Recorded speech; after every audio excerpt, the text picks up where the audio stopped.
This is the Breaking Down Incident Response podcast. We are your hosts, Brian Betcher. And I am Michael Goff.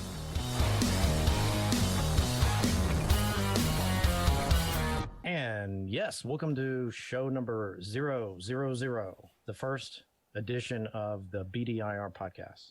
Now we've done it. We've created a podcast. Another one, part of the Breaking Down Security family. Well, this podcast, I guess, should be about what the podcast is about, right? It's a good place to start, 000. What are we going to talk about? Why should people listen? And what will we cover? Right. So we'll go into show summary right now. So we'll do basically news-related items, what's going on, IR-related. We've got some 401k fraud that we'd like to talk about. A North Carolina school got billed a lot of money to do some malware cleanup, and we'll go over some Emotet artifacts there. That's what they had. We'll cover some site-worthy items, which are recommendations on what kind of websites there are out there, IR-related. We'll go into a tools-worthy section, talk about what kind of tools fit the framework of the show, and we'll go over one of those tools and or more. And then we'll talk about our topic of the day, which is what this podcast is about. First of all, the sponsors of our podcast are... Yep. Go ahead, Michael. We got to thank our main sponsor that's going to be doing this podcast. Obviously, we have to thank ourselves in this case. So LogMD, the log and malicious discovery tool. So give it a try and discover it and see what it can do for your logging, as well as helping you do malicious or malware discovery, which we'll probably cover in a podcast in the future of what we do with that. All right. And then I'd like to introduce the guest that we have today. Our first guest is a regular speaker at security conferences. He's also a trainer in advanced malware analysis. His name's Tyler Hudak. Welcome to the show, Tyler. Hi, thank you. Thanks for having me on. Good, Tyler. And our second guest is author of 3 series of books on digital forensics. He's a certified SANS instructor. And most importantly, he's winner of the inaugural NetWars DFIR, host of Forensics Lunch. And he's a partner at GC Partners, which is a forensics consultancy. Dave Cowan, welcome to the show, Dave. Hey, thanks for having me on. Woohoo. Well, let's first thank our show. This podcast is sponsored by our 2 guests, GC Partners. And Dave, you can tell us about what you guys do. Let our listeners know how you make a living. Sure. So our main line of business is we get involved when people are getting sued or suing someone, and they actually need an expert witness to come actually testify to what happened, who stole what, who lied about what, who forged what contract or destroyed what evidence, all that kind of fun stuff. That's mainly what we do. We do incident response and all the rest of that stuff, but we tend to do it as a subcontract basis because, as people who do incident response know, the worst thing about incident response is doing incident response. So we like to make sure that we can buffer it out between other work and say no when we can. But that's what the company does. And then I'm also a SANS instructor, as you pointed out. And I don't have any U.S. courses, public U.S. courses, actually this year. But if you're listening in Singapore, Amsterdam, London, or Australia, I will be coming your way this year.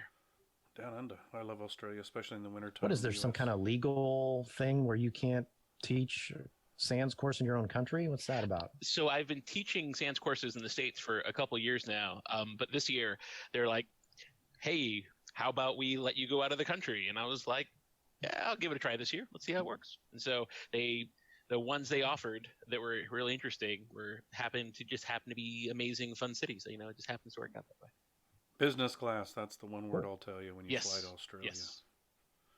And their other sponsor of this show is going to be Tyler Hudak and his training. And Tyler, why don't you tell us a little bit about what you're doing on the side in your training and other areas that you want to tell and share with our listeners. So I've been doing training at various conferences for the last 8 or 9 years or so, mostly an introduction to malware analysis course, although I've done some other malware analysis courses.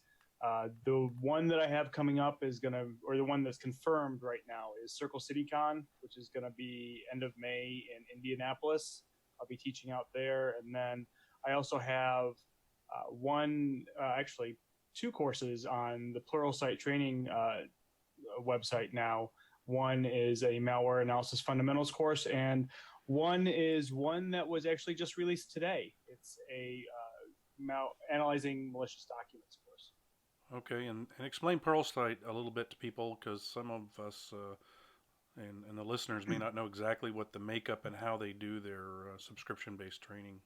Sure. So Pluralsight is a huge website with thousands of training videos on it. I'm only one of a couple hundred authors on pretty much every technical subject you can imagine. But you go there, you pay a subscription fee per month or per year, and you get access to all of the training videos. So mine are, like I said, malware analysis. There's computer forensics courses on there. There's secure programming. There are some other very well-known authors, like Troy Hunt is a big Pluralsight author, and it's a great site. I know if you have an MSDN subscription, you get 30 days free or some amount of time free. So it's definitely worth checking out, I think. Cool beans. All right, Brian, why don't you take us in our next segment? Newsworthy. All right. So in the news, there was, I don't know if it was national news or whatever, but there is some 401k fraud going around. We had known about someone who this happened to, and what happened. Go ahead, Michael. Why don't you kind of explain what you know about this fraud? Yeah, I think this is brilliant, really. If you come to think about it, apparently the benefits people, right? This is your 401k provider, whomever it may be, could be an IRA provider, but 401ks solely, for the most part, allow you to take loans out against your 401k. And this particular 401k provider claims that the reason this compromise of an account and or the event that occurred here was due to the leaking of personal information like birth date, social security numbers, etc., through the various breaches, Equifax being one, OPM would be another one, Anthem, and all those others, that they are now able to go into someone's 401k account by probably logging in the first time or picking on certain providers that may not have really good verification process and actually give them enough information to make the 401k provider think you are the person that owns that account, take out a loan against your 401k and have those funds mailed to in this case would be the owner of the account's actual physical address. But in the case that we investigated, we found two things occurred. One, the criminals tried to have the address changed within the system by the employer and include that to also be the 401k provider. And in lieu of that working, they also put in a change of address for the U.S. Postal Service, which then would redirect the check that was mailed to the actual owner to another address elsewhere. Just by getting the personal information from your 401k, logging in, convincing the provider, getting into the account, seeing that there's funds, taking out a loan against it, and then going after some change of address items, you were able to compromise this situation. Now, the thing that was most surprising to me is the check was cut and it was mailed to the user, but fortunately got there before the change of address at his physical home occurred, because he got the card that said your change of address was going through, and so the timing was a little off. So other than that, I find this fascinating because the 401k providers claiming it is due to the data of the breach from Equifax, and I would say there's many others that have lost enough data for this to take place. This is kind of brilliant. I think people realize, both Brian and I look at each other and went, oh man, this is awesome. Because how many of us really log into your 401k, make sure our passwords are up to date? In our case, our provider recently made a web change, which caused us to have to go in and put in new security questions, create a different account, and so they had a significant upgrade. How many people actually log into 401k, check their passwords, check their addresses, check their loan balances, make sure everything as that seems? I would think you could compromise this, get that check mailed out, and if you get your change of addresses occurring correctly, it would take months, if not years, or at least until you prepare taxes to realize that something is amiss here. And so we found that really interesting, and we want to warn people to take action, look into your 401k accounts, make sure they are as you say, and consider some protections, like maybe having a unique address, email address, Think about like an Equifax or OPM or Anthem breach. Take your the addresses, your email addresses you all use there, and say, all right, I'm going to change that to something unique because these are high value targets, and that way, if these other things like Facebooks and Yahoos of the world get compromised, my email address that I use for those is completely different than the thing I use for my bank, my 401k, my IRA, and my financial kind of institutions for investments. And then also make those passwords very unique. I mean, this is a great example where passwords into accounts better be unique. If there's password reuse in your 401k, you could be really in bad shape with all the data that's available for people to verify who they are. So that's kind of the summary of the 401k fraud. We found it really interesting. We found it to the fact that it was that successful. The check was mailed. Fascinating. Turned out one of the reasons it got caught was the email address they used. The HR person actually changed it to the person's internal email address, and that's actually what kicked off. So kudos to that HR person. And that should probably be a process all HR people do, is never update or even consider updating someone's 401k or investment accounts without using their internal business email or some other verification, which we implemented after this case to make sure people that were making requests were actually those of the company. That's the story. Has it made the news? I think it should. I think this is a new area of criminal fraud that's occurring, and they're blaming the breaches of large data. And I think a lot of it has to do with how the account is set up initially. I know I've went through a 401k setup after I quit a job, and then I had to log in and basically re-register for my 401k through another company. And the initial password on my on the 401k account was my social security number. Not good. Next, we have North Carolina school that got infected with ransomware, and basically they hired a consultancy to come in and clean up, I don't know how many machines. Basically, they said it would take them at least 30-day effort, and it would cost them $314,000 to clean up their site. And then there was another contract for something like $800,000 for a 1-year consultancy afterwards to make sure they didn't get reinfected. Yeah, and correction here, not ransomware, just the Emotet rootkit. Yes. So the reason this kind of sticks out to us anyway is it seems an awful lot of money to clean up some 20 servers and 3,000 client systems. This was awarded, again, this is the thing people need to understand about the public space is that open records allows newspapers and news agencies to make requests about these kinds of events, and the government agencies have to provide it as a part of open records and transparent government. So some information has been available, and how these news stories get out around the school districts or government agencies. So there's probably some information we definitely don't have. So there's a caveat there. We don't know everything about the situation, but this was a non-bid situation. So they picked a service provider and went with them. $314K. I don't know about you, Tyler, but how long do you think it would take you to clean up 20 servers and 3,000 client systems if you had the proper tools? I think I'd do it a lot less than $314,000. Yeah, I mean the servers would definitely be a lot easier than that many clients, but once you figured it out, I mean, you write a script and you should be able to get rid of it. I mean, I'll admit it's been a while since I really looked at Emotet, but I don't remember it being that completely difficult to remove. And when I had read this article as well, and yeah, that figure just kind of struck me as really high. But I think it also brings up another good point in that when you go I know a lot of times when you go and you try to get funds for protections or more tools, it's always hard to justify how much money you're saving your organization by having these and being able to respond and protect systems.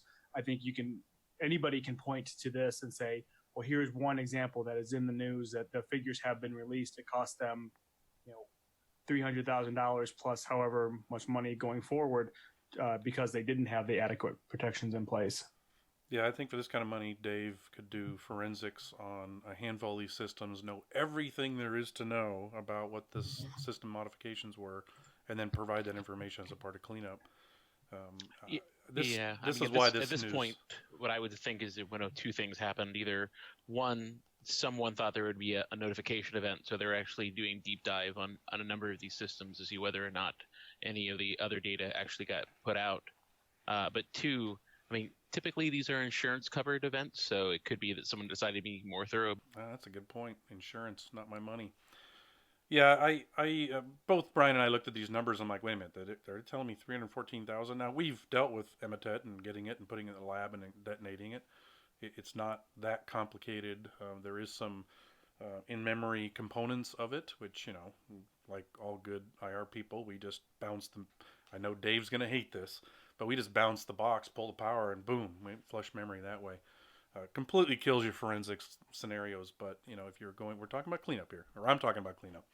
But again, it's not that complicated. I wouldn't consider this remotely advanced malware in any way, form, or manners. There's lots of artifacts.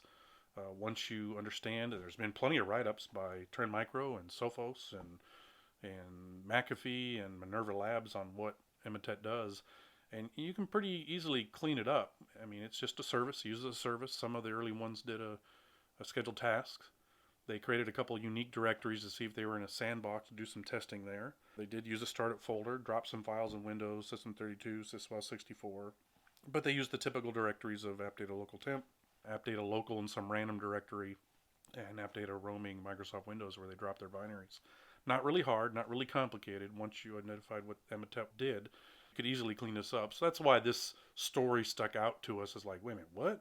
And there was mention about they didn't think they lost any data, but I'm sure a chunk of this money is into doing that kind of forensics, but that really wasn't discussed in here. Yeah, there's always what they publicize and then what really happened. So I think one of the takeaways. Well, basically, they ended up paying $1 million for a year's worth of protection from this consultancy company. At least that's what was made public. Yeah, potential contract monies, right? A lot of money. And I think that's one of the takeaways Brian and I talked about while we brought the story up is what is the takeaway for a company or an educational department or a government agency or any of our listeners that may be too small, that don't have all the tools you need or you think that you should have, and something happens and you need to employ somebody. How much money should you spend? I think they could have done an evaluation with somebody like Dave, like somebody like Tyler, myself, Brian, whomever, to get an idea and say, well, here's some recommendations. There may be some other reasons they decided to reimage everything in that they were looking to clean things up of unknown, right? Well, we don't really know what's going on in these boxes, so let's just take this opportunity to wipe the environment and start over. That's a possibility. It's not in the article. We don't really know what the drivers are, but I think if you find yourself in this situation, you can go obviously to a known IR firm, the Man Insecure Works of the Worlds and all those guys, but you can employ or get to know a security person that does know malware, like Tyler or myself, that's employed, that does side work or is full time on this, and say, can I get some advice before I go out and spend $314,000 plus another, $800,000+ on a year support contract? That's kind of the takeaway here: is seek some advice before you pull the trigger. I know when I worked for the state and we had a situation, one of the things I noticed about elected officials was sense and commonality went out the window when their personal reputation was at line. That's something to take into consideration. Is their reasonable actions sometimes go crazy when these kind of events are bad. That's the takeaway we have from this story. All right, the next item here is Yeah, our website this week is thisweekin4n6.com. This week in the number 4, the letter N, the number 6.com. I just clicked the link and my internet is kind of crappy, so it's not coming up. Michael, you want to take this one as well? Sure. Sorry, I kind of like this site. I put this in here, one, because Dave's going to be on the show, and we'll talk more about what this show is going to cover moving forward. But I like this because they put out bits of updates of things that are occurring. For example, came through my RSS feed one time that they had realized that we'd shipped version 1.2 of LogMD. So they're pretty wide in the forensic space, and they try to keep people up to date with some news bits and things like that. And I'm often asked, what kind of sites do you have? What kind of RSS feeds do you have? And so I like the fact this is a summary type site, and you can click on the details to get more. But because we have Dave on and Tyler, we figured we'd do something a little more forensic-y, because normally we'll focus more at our site, which we'll talk about in a little bit. And so that was my pick for the week. And of course, we want Tyler to issue one as well, and Dave as well. So what are your both of your guys' site of the week that people can look into that are interesting, that you use a lot, that you'd recommend? Tyler, you go first. Okay. So the one that I thought of is Brad Duncan's malware-traffic-analysis.net. If you've never been on this site, Brad has gone and done just literally, I think he has 1,300 different analyses, different analysis of malware on there. And he doesn't just go through and do a quick intro or a quick write-up on how some type of malware got infected a system. He'll go through, he has the PCAPs on there, he has the actual malware, he goes through the PCAPs, he shows, this came in through a phishing email, this is what the email looks like, and it just goes through the entire thing. The reason I love this site is I can point some of my junior analysts to this site, and they can sit there and learn from it, which is great. Anybody can go to that site and learn how to do something. Brad does a great job of explaining everything. And not only that, whenever I have some new fish come in or some new malware that I need to find a quick analysis on, 90% of the time. Yeah, that's a good one. I mean, you can take your PCAPs, load Wireshark, and start poking around with them. It is very network-centric, so for those people that really like the network side, definitely a good choice. How about you, Dave? What's your site-worthy pick of the week? So if you didn't already say This Week in Forensics, I would have totally said This Week in Forensics, because it's a monumental effort that Phil does each week, kind of collecting and not just saying, but like annotating, and putting commentary around each of the links. I couldn't do it when I tried to do that stuff. He far exceeded anybody else I know. But because you did, I would say it's a tie between two sites. One is DFIR.training, which is kind of this massive collection of every forensics tool that anyone knows about, from open source to commercial to resources and webcasts and all sorts of other stuff. And then about DFIR.com, which is more of the incident response side of good incident response guides and knowledge and training. No, those are definitely good ones. I like that. All right, let's go on to our next section and talk about some tools. Well, of course, the first tool, it couldn't be possibly the first podcast unless we talked about LogMD.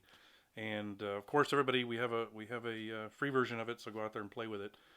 It will help you audit your logging and auditing of a Windows-based system, but it also does malware discovery. So we look for unique artifacts within the system, full file system hashing compares, registry compares. Really a quick and dirty way to do quick triage, for lack of a better term, because Dave's on here. We'll probably talk about triage as we get into the incident response side of it. But it's a really good tool to be very quick at it. What used to take us a couple hours, we're well under an hour now. We can very quickly detonate malware, find out what launched what, see what it did, get the artifacts we need, and move on. Wouldn't be show zero if we didn't mention the tool that both Brian and I work on. So that's our tool worthy of the week choice. How about you, Dave? What's your choice of a tool recommendation?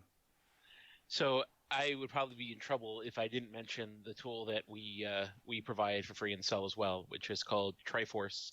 It's at gettriforce.com, and it's a file system journaling analysis tool. So it's the ability to roll back changes that have occurred across a file system to determine what malware is doing, or destructive software, just users doing normal weird and crazy things. So that's that side. On the other side, I would say the thing that's getting a lot of traction that we put out that is open source is our file system events parser for OS 10 and iOS, allowing you to see that same type of granularity but on Macs. Beautiful, a Mac tool. Love it. How about you, Tyler? One tool that I've been playing around with a lot is a tool called Lazy Office Analyzer. If you've never used this tool, it's really great for analyzing malicious Office documents. One of the ways that you can analyze documents very quickly is to load up a debugger and just set breakpoints on certain API calls. So write file and create process and some of the HTTP related ones, so that if you get a document, like a Word document that's very obfuscated or has obfuscated VBA code inside of it, deobfuscate it. All you have to do is set the breakpoints and wait for Word or whatever you have to hit those breakpoints, and then you can see where the malware was writing to or what process it was trying to create, and so on. The problem with doing that, especially for people who are kind of new to malware analysis, is debuggers can be very overwhelming to them. And so Lazy Office Analyzer is this great little Python script which just automates all of that for you. It will take it. It will automatically set the breakpoints using WinDebug. It will kind of parse it all out. You can tell it when to stop, or if you don't want it to stop, you let it keep going. And it just shows it to you in a very nice little format at the end. So I can load up this in my sandbox. I can load up a malicious Word document, let it run for about 30 seconds, and then I have all the information I need as to where it was trying to download a file or what PowerShell command it was trying to run. Very good. So I'm a big user of Office Mouse Scanner. This is obviously that on steroids. Now we're up on our topic of the week, and that is what is this podcast all about? Well, basically, it's about incident response, detection and response, active defense, threat hunting, malware discovery, basic malware analysis, all of that encompassing NIR, with the exception of what Tyler tends to do mainly and what Dave tends to do as well. So the advanced analysis and the forensics we're not going to cover in this podcast. Now, let's kind of define what IR is, because I'm confused what incident response really is. You get a sense of that from different organizations and such. I know one in particular, they kind of defined IR as the process by which you respond to an incident in a legal sense. So is it sort of a glorified project management where you have an incident and then you have somebody come in and say, and make sure that the guys on the ground are actually doing things in a legal and structured way? Is that what incident response is? And what I'm looking at here is a diagram of incident response, and I have three bubbles. If you can imagine in set theory, where you have three circles that are kind of all intersecting each other, they form like a triangle where all three would intersect in a smaller point, and then two of them would intersect as well as the other two. And then, so it's like a triangle of three bubbles. One is discovery, which is on top, and we've labeled that 1 to 4 hours. Analysis is on the bottom left, where it would take basically between 4 hours and 3 days. And that would be your advanced analysis of malware or certain binaries. And then on the forensics end, we have on the bottom right would take from 3 days to a week.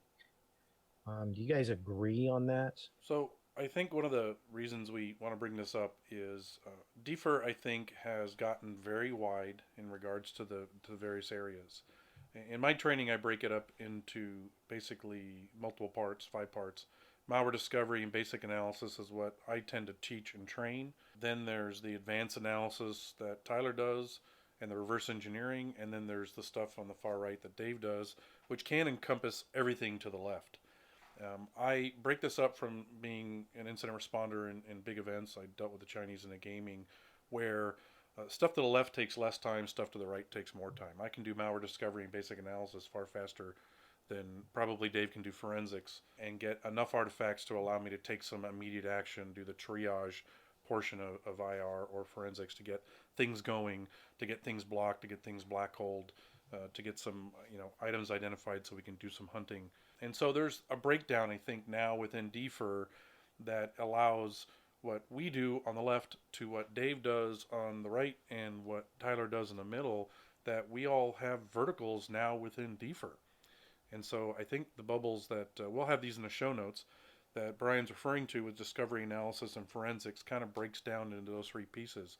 Discovery is what Brian and I do a lot of. Analysis we do some of, and it starts getting more time consuming. And forensics, well, as Dave knows, we would farm it out to him, as I've contacted him in a couple of cases and forwarded him information. And so that's kind of the logic we're coming from in regards to how we'll cover the podcast. What do you guys think IR is today? I think IR is, or the incident response is not just the analysis piece. It encompasses the entire start to finish of an incident, even before the incident happens to after you've done all your response. There's an acronym that's thrown out a lot, PIC-URL, which kind of describes the entire incident response process. It's planning or preparation, identification. I think it through my head now. It's a sans term. Dave probably has this memorized. Yep. Containment, eradication, remediation, and lessons learned. And there are different words that some people will use, but it still goes through the entire process where you're planning for the incident, you're finding the incident and investigating it, and then you're going through the entire recovery phase, and then you have the lessons learned. And I look at it as just this huge circle that kind of circles back. After you have lessons learned, you move right back into planning. So I think looking at the three circles you have here, or the three circles that you described, is definitely part of the incident response process. I think that it would involve a lot more, though, at least based off my experience and based off of everything that I've done. Yeah, I refer to the pick-roll model in my training as well, and what I usually focus the people on in the stuff that we train is part of this area of discovery and basic analysis. I'm trying to get as much as I can out of the system as fast as I can. Of course, this preparation ahead of time, what are those things we're looking for, and is the lab set up and all the prep we have to do? Do you have a war room where you can put a bunch of sticky notes and start recording information and all that stuff that goes along with the incident response? You got to have a plan. You've got to have playbooks. But in a day-to-day scenario, that's where we'll cover in our podcast, that this podcast will cover on, is kind of what we do day to day as a part of that IR task.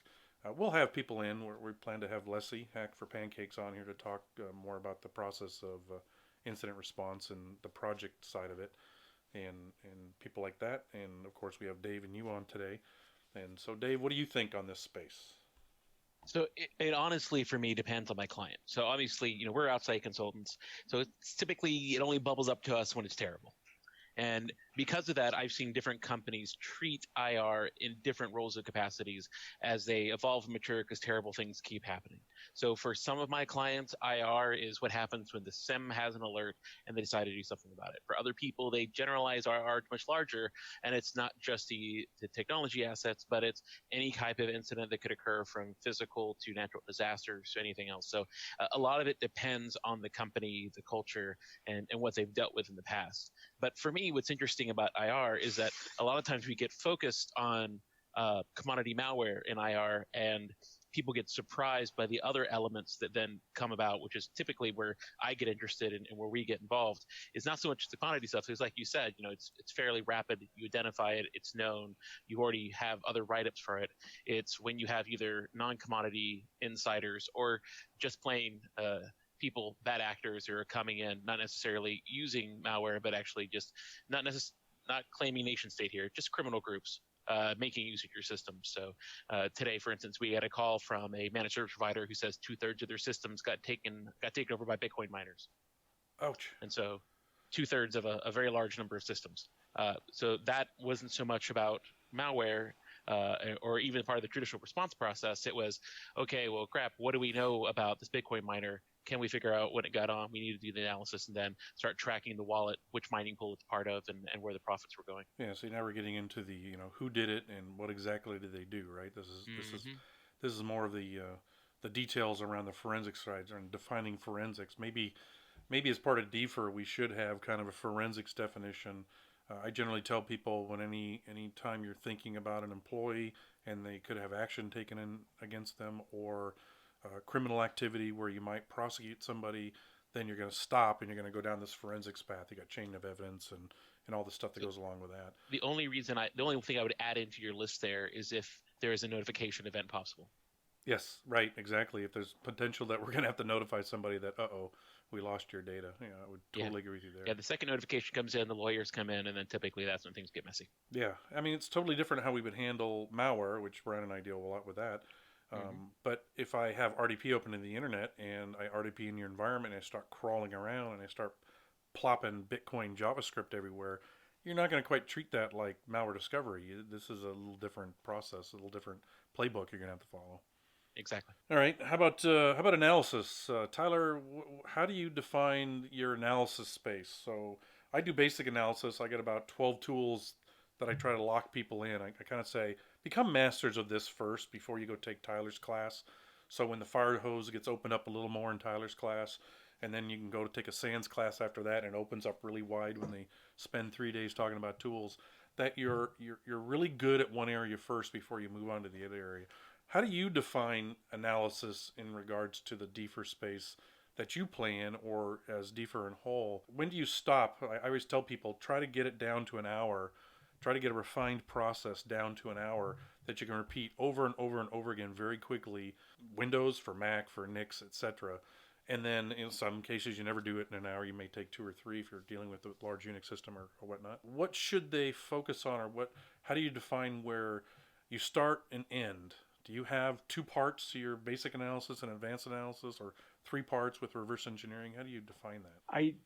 It's a good question, and I think a lot of it comes down to your experience, and obviously each case is going to be different. But when I go in and I'm teaching a class, one of the slides that I always have in there is you want to focus your analysis. You don't want to just go in gung-ho and say, I'm just going to analyze everything and find everything, because you're going to be there for the next 2 weeks and you're still not going to find everything.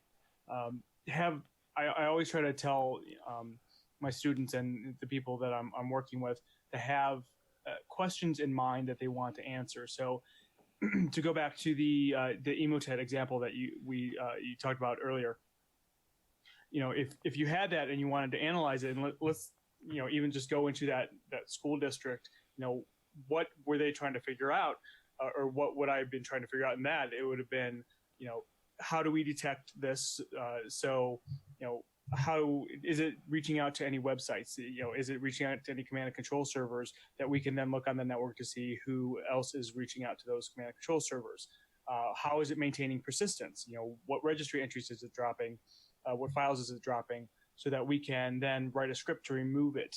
Is it setting anything else that we can use to identify it, like a mutex or some weird file or something else like that?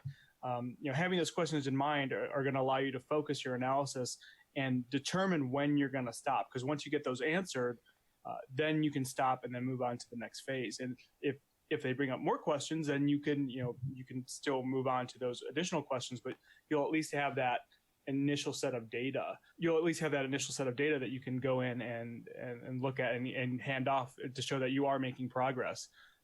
I think it comes the same thing will happen if you're not analyzing malware. Let's say you have a system that's potentially compromised. All right, well, you're going to have some questions in mind. Is there anything persistent on there that shouldn't be? Is there a service starting that shouldn't be? Is there something in the user's run key? Are there any executables in temp directories that shouldn't be there, and so on? And so once you have these initial questions, and you get those answered, that's where I see the analysis stopping. But like I said, the more experience you get, the more you'll be able to know when you have to go a little bit farther and when you can just stop. Your term phases fits in here because I talk about malware discovery and basic analysis as an entry phase, right? I want to get all this done very quickly. We generally can throw a piece of malware in a box, detonate it, and we have our answers of the IP addresses. Why is that important to me? Because I want to put that in my log management solution. Because we have the firewall logs all in log management, so therefore if anybody else visited any of the IPs that this malware used, we would be able to identify, hey, that box over there, I don't know who owns it yet, but that IP address has the same communication going on, right? So I need the IP address for sure.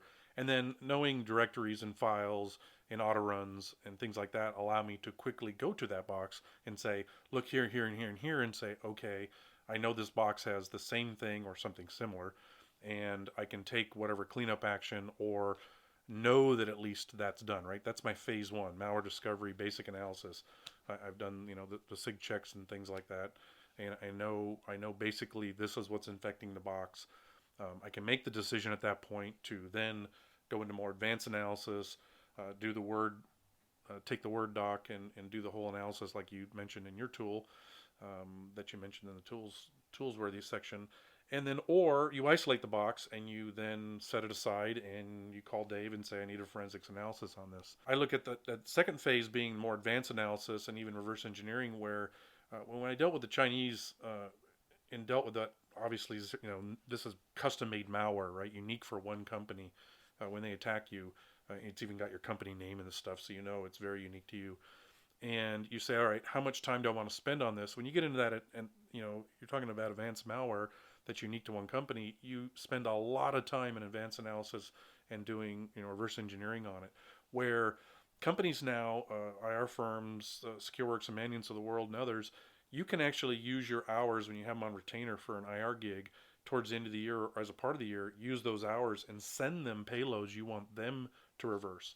So you don't have to have the staff. You potentially can farm that phase out to a possible IR firm. Hint, something maybe that North Carolina school might want to do. And then the third part is forensics. We have a policy where we're at. If we have to do forensics and we think we're going to go down that path, we would farm it out to GC partners. So that's our process, right? So that phase is handed off to somebody in forensics. That's done for, I think, multiple reasons from the different phases, is because I can't staff all those people for the occasional times I might need those services. Bigger the companies, the more you do it, then you can have more staff and you'll have dedicated people. But smaller firms might consider farming out these phases to firms, which is how we look at doing it. And these would all be playbooks, right? So Tyler, your playbook would be different than my playbook, which would be a lot different than Dave's play manual. It'd be pretty intense doing the full forensics, disk imaging, and all that. What lessons do you two want to tell people on the preparation, the P and the pickerel model? Give somebody a hint on what they should prepare for first and foremost. Obviously have an incident response plan and write that, but what kind of things do you see that probably most people don't do a good job preparing on? Well, I mean, the first thing that I'll say is the preparation never ends. After every incident, you're going to be preparing again, and you're going to be taking those lessons and kind of looping them back in to figure out how things work. Honestly, the biggest thing that I see issues with is actually the boring stuff that nobody really wants to think. It's not the cool, fun stuff. It's making sure that you have policies in place so that you can go and grab a machine if you need to, or that you do have the authority to shut a system down if need be. Making sure that you have the right enough disk space so that if you have to take a dozen images of 1 terabyte systems, that you have that space in a SAN somewhere to do this, and so you're not scrambling at the last minute. I mean, those are the big things. The little details that aren't the sexy things that people want to do. They're not the memory analysis or the malware analysis or the disk analysis. It's all those little things that nobody wants to do. And the templates for writing your reports and for keeping track of information during an incident and all that boring stuff, those are the things that I think are the most important that a lot of people forget to prepare for. Yeah, policy. So when I know when I'm going to use Dave, when someone says I want to investigate an employee, whoa, I don't want retaliation here. Hey Dave, I got a gig for you. So that is a big piece of the preparation, right? The paperwork, the dot the I's, cross the T's, the legalese. And you definitely can do that ahead of time. What about you, Dave? You got a good prep item that you see people? I do. And so typically when I'm working with a client and they're trying to either prepare or get better long term, it's kind of a 4-pointed list. And for me is an order of importance. So number one is most important is, depending upon the size of the network, whether it's a single site or global, is who to contact at each one of the sites that would actually be able to provide access either to the system or the logs or the networks or the firewalls that actually will have the data that you need to start tracking this thing down. Number two is just simply going to be the word NetFlow. NetFlow. Where is it? Who has access to it? How can you query it? Where can you get more of it? How's it being stored? Everything you can to get more NetFlow. Then after that, it's going to be these, are they have logging centralized and where can you get access to it and how can you measure it? And then for me, if you've managed to get those 3 things accomplished, you can start looking at instrumentation.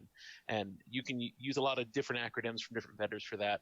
But if you have nothing and no budget and you've solved the other three, you should probably be aware that there's 2 projects out of Google that could be getting you on board and getting visibility today.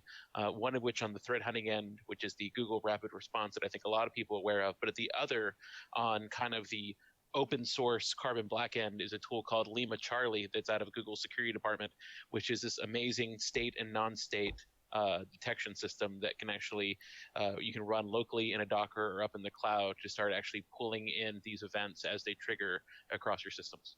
Those are good. That's a good list. I would definitely agree with a lot of those. One of the things I've done with PowerShell scripts and launching the stuff that Word calls out to PowerShell, it goes out to the net, downloads its payload to do its dropper and all that execution, is I take some of these, I'll genericize them so they don't actually do anything, and I'll move it and execute that actual call on my desktop so that I trigger the alert that I've created, because obviously I'm very concerned about PowerShell usage in our environment, or any environment. Everybody should be concerned about PowerShell execution, to see if I can pick out certain kinds of things. And that preparation is constant, right? I go to a SANS summit, or I'll go to DerbyCon, or I'll go to whatever con of the month I'm at, and I'll listen to one of the Mannion guys on their latest and greatest thing, or Daniel on his obfuscation stuff, and I will go back and I will prepare for that hitting us. And I constantly testing that kind of loop of preparedness and detection, right? Sometimes we refer to this as active defense, where that prep means if somebody does land in our environment, like let's say we hire a pen tester and he goes crazy with PowerShell, that I'll pick up on him phoning out to a pen tester website and downloading something, or I'll pick up on him using huge chunks of base64 code in a PowerShell script, or using a lot of ticks doing obfuscation scenarios. And I'm constantly testing and doing this evaluation and detection and preparation as a part of that loop. And so that is a good one, because we are constantly doing that. Some people, I think Brake brought up one time saying, oh yeah, tuning your sim is so much fun, and he was being facetious. And it's like, actually it is, because when you detect something that you've been working on for a while and you start throwing what you're actually receiving on a day-to-day or week-to-week or month-to-month basis, and you start throwing that at these things you've created in your sim, and you're getting positive triggers. I know one of my big base64 triggers was getting thrown by Foxit Reader, and like, well, I just have to filter that out. And once I did, I'm like, okay, let's throw that at it. And it's pretty impressive. We had this rollout of a new solution that used PowerShell, and it threw a whole bunch of alerts. It did exactly what I designed it to do. So tuning the sim was a huge piece of preparation, and was part of what I consider to be active defense, where you're constantly doing this tune, tweak, learn, tune, tweak, learn, waiting for that next attack. How do you guys define active defense? What do you think active defense is, Brian? Well, active defense, I think, is, well, a lot of people define it as hacking back. I don't. I think it's clever ways to thwart an attacker, like zip bombs, or directory structure that never ends. It's like an infinite directory structure, things like that. So when they try to spider, for example, a website, it's never going to end. That's what I consider active defense. Like honeypot kind of stuff, or honey accounts, or honey files, or things like that. Yeah, some to thwart an attacker and give yourself more time. Create noise, right? Allow the defenders to respond. What about Tyler? What do you think active defense is? Honestly, I'm not sure. Like Brian said, I've heard lots of different definitions for it. I've never really heard one that I like. I think I know traditionally it is, the hacking back and doing things like the zip bombs and things like that.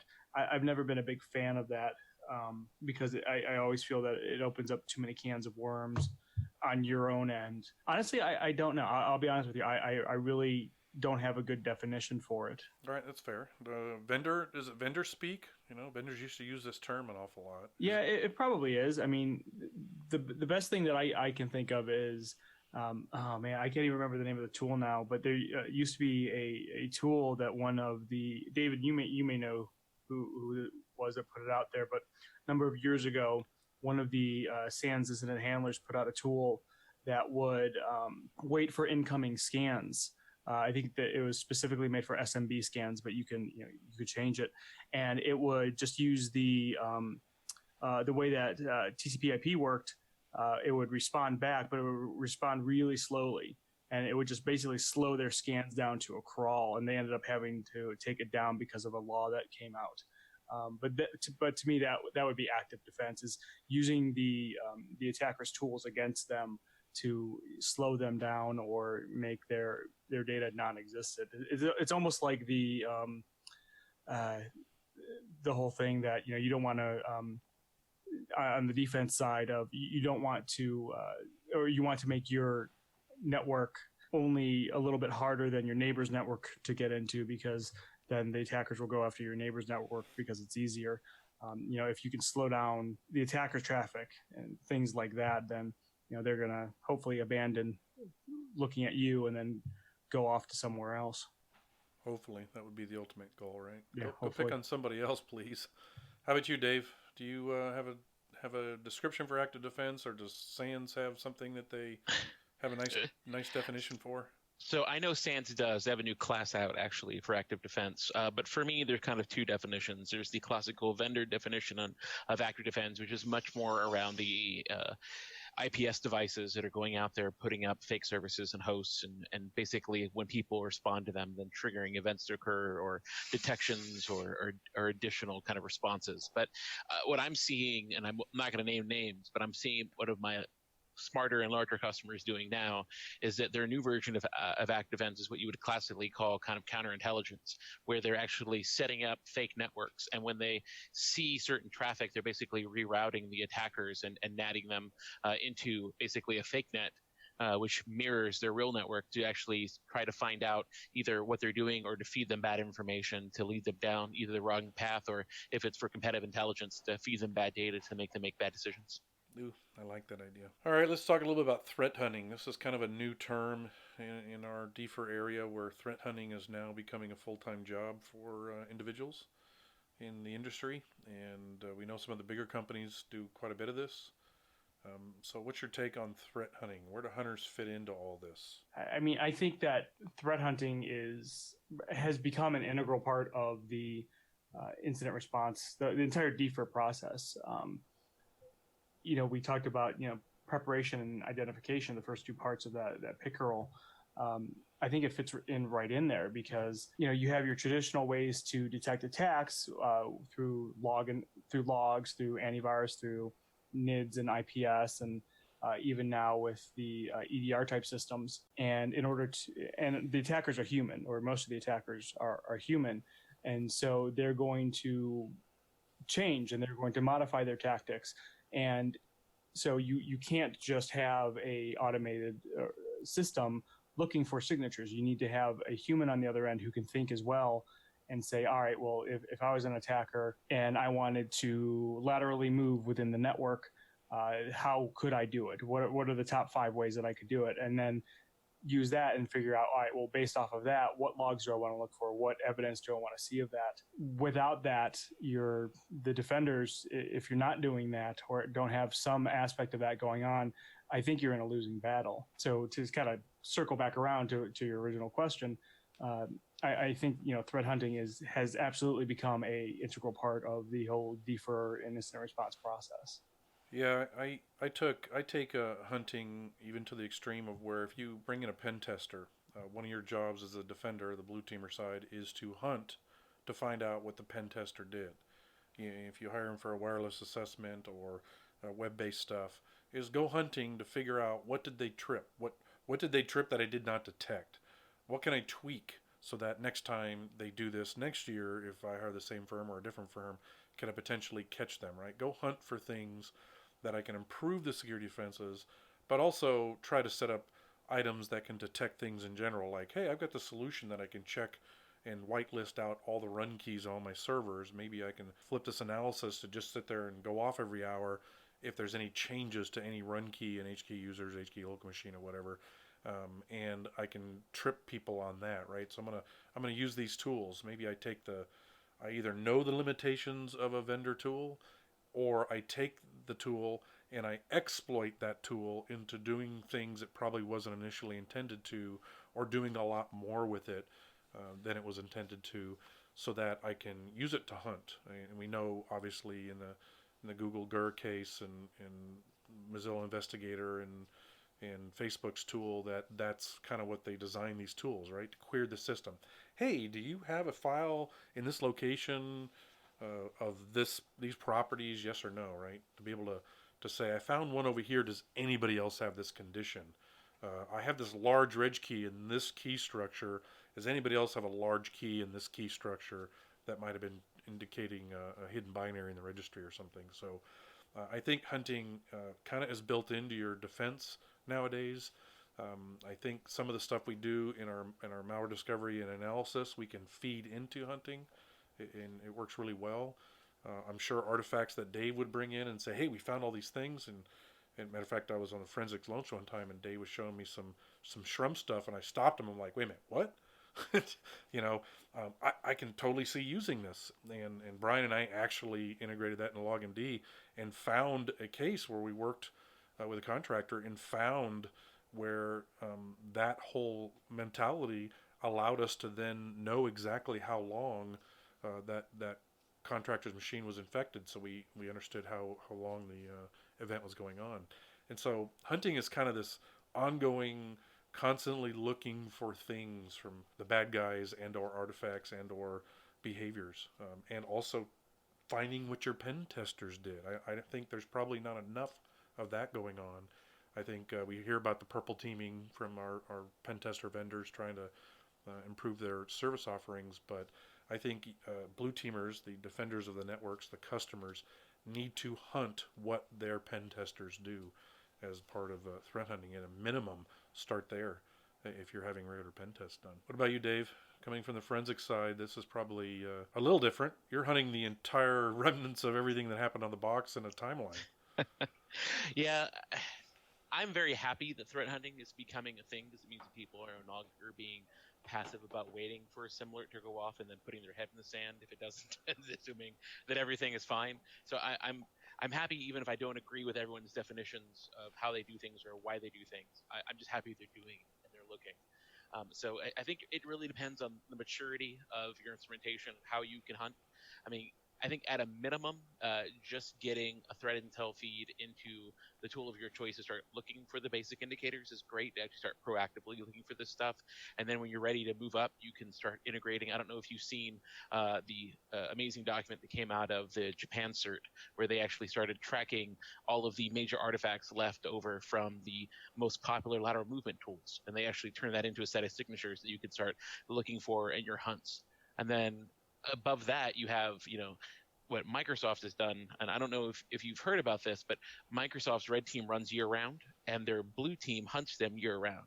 And so they're always looking for a red team they know is present, and then they happen to stumble over real attacks in the process because they're looking for all these new and novel ways that their red teams are getting in. And then for me, kind of like where it gets, if you've achieved all these things and you're doing all these things, and kind of the next level and where we're seeing things going is doing more advanced hunting, where we're actually starting to compare what's in memory to what the operating system's showing, and actually doing diffs of that in real time to find out what's being hidden from us. And we're currently doing that with GER, and I think a lot of other people should be kind of looking into that if you've achieved the other levels in your maturity cycle and you're ready to kind of take things to the next step. So yeah, there is definitely a maturity level in DFIR, right? You got to start to the left, work your way to the right, become a forensic guru.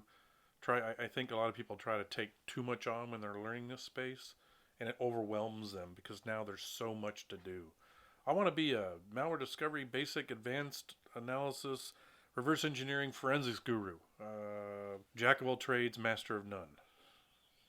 It's kind of my warning to people. Pick what you want to be good at and dig deep, because it's surprisingly a very, very deep subject these days. Yeah, and I was talking to one of my coworkers the other day about this. I don't know if I was just starting out now, I don't know if I'd want to get into the space because it's so huge. I mean, I've been doing security for almost 20 years now. And, when I started, the only way you could get into this was if you just happened to stumble upon a private company that had a security group, which was very rare, or you worked for the government. Now, I mean, I just look over at my bookshelf and I've got 36 different books on security that are published in, that you walk down to your local bookstore and get. They've been on a huge variety of subjects. With so much being out there, it's overwhelming to me, and I've been in the space for a while. I can't imagine what people who are just coming in are feeling, that, the overwhelming of looking at everything. But I think your advice is perfect and spot on, that, focus on one area, and when you feel good enough about that, start looking at other areas, because eventually it'll all come to you. Well, I think that's a great way to wrap this up, right? Because that's the idea here. DFIR has gotten very wide, very deep, and we are going to focus on this podcast on the left side, the things that take the least amount of time. We're going to help people that are probably getting into it, people that want to get better at the first part of it before they graduate, before they consider themselves really good at malware discovery, basic analysis, to move on to a class for tilers. In my training, that's exactly what I do. I say, you take my 2 classes, my 2-day malware discovery, and then my log analysis classes, and then you go take Tyler's advanced analysis and reverse engineering stuff, and then you're going to go take SANS certifications with Dave in forensic space. But master those. Don't try to run down this path. And so our podcast is going to focus on the left side, the things that you can do in an hour or two, the things that get you started, the things that will lead you to become an advanced analysis or reversing expert. And then, of course, you're going to listen to the forensics lunch, because if you're a forensics guy, that's what you're going to listen to. And that's kind of the focus of what we're going to do here. I can't thank you guys enough for helping us define that and talking about the subject and helping us scope out what we're going to do. And you guys are definitely well respected in this space. If you haven't taken Tyler's training, Indianapolis, when is that training? What month? How cold will it be? The end of May. End of May. It won't be too bad. It'll be pretty. And then, of course, DerbyCon in September. I'm sure we'll be fighting over that submission again, which you keep beating me out for. Damn it. Yeah, that's in you can find Dave online. Well, I guess you have to go to Australia or some other foreign, beautiful place to get Dave's training. So with that, we're going to wrap this up. I know Brian's having some audio issues out there in the country. Yep.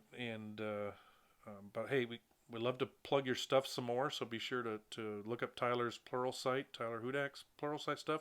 There will be show notes. They will be at BDIR-podcast.com, which is going to be a page on the LogMD site, and we'll have the show notes and some of the links that we talked about today, so you guys can actually go click on those and learn on the recommendations and stuff that we talked about. Again, Dave Cowan, you can find him at gcpartners.com. And, of course, SANS training all over the place and various cons. You'll be in Austin at the DFIR Summit, hopefully. That's the plan. That's the plan. So he'll be here in our hometown, and hopefully we'll get scheduled to go to that this year and hang out with him a little bit. But he'll be busy doing the whole, putting on the thing and herding the cats in and out of the room and whatnot. Any other last thoughts you guys want to share before we wrap it up? Just to say thank you for having me on your maiden podcast, or your maiden episode of the podcast. It was truly an honor to be asked, especially with such a great other person on here, such as David, who's a legend in the field. It was quite an honor to be with all you guys. Yeah, we thought this would be a good one to cover the space, and we have the left all the way to the right covered and Brian and myself make it 3. We're probably equal to you two. But we wanted to make sure that we gave all that insight for people, so they can make good decisions and at least understand that we're gonna cover our stuff to the left. We will obviously cover tools and have people on that will talk about the advanced area and reversing, I'm sure, and forensics. Who knows? There may be a release that Dave wants to come share with us at one point in time in the future. But that's what you'll learn here, and we'll cover the same kind of flow. We'll talk about some newsworthy items. We're not reading the news. But we will talk about some things we think are interesting and things to consider and maybe you should think about. There's lots of podcasts that talk about the news, so we don't want to regurgitate that. And then hopefully some sites and tools that can help you on your career path to learning and advancing in our DFIR area. So thanks everybody for participating. I got my last soundbite in there, so I think we're good. And we'll talk to you soon, and thanks for joining. Yeah, absolutely. Bye, guys. Thank you. All right, thanks. Cheers.